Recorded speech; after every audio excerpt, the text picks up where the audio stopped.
Le pasteur, il a déjà le paradis. Hein. Il roule en 4x4, il a une grosse villa, sa femme est bien, ses enfants sont bien. Ça, c'est un premier paradis que tout citoyen doit souhaiter avoir. Et donc, après, le paradis de demain, on le souhaite tous. Le problème, c'est qu'il n'y a aucun visiteur qui est venu de là-bas pour nous dire... parce que quand on dit chez les musulmans, quand tu vas mourir, il y a 90 vierges. Bon, au moment où tu vas déverger 15 vierges, ton dos sera déjà abîmé. Donc, je pense pas que... Non, je pense qu'il faut travailler pour avoir le premier paradis ici d'abord. Alors, le premier paradis, c'est l'eau, l'électricité, quand on est malade, qu'on ait la possibilité de se soigner, qu'on ait la possibilité de mettre 2 enfants à l'école.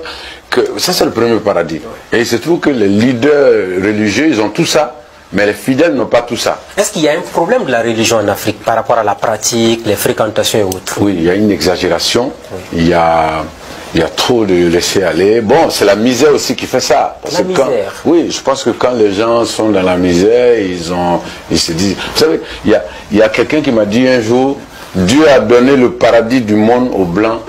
Le paradis de chez lui là-bas, ça serait nous notre paradis. Donc moi je pense que voilà, moi j'ai dit au gars d'aller dormir, parce que peut-être qu'il n'a pas bien dormi, parce que ce que les Blancs ils ont travaillé pour l'avoir, hein.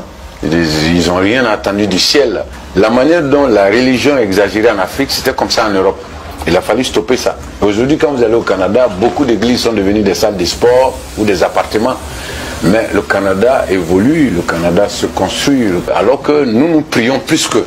Tu vois. Donc la prière elle est bonne, parce que nous devons être reconnaissants envers Dieu.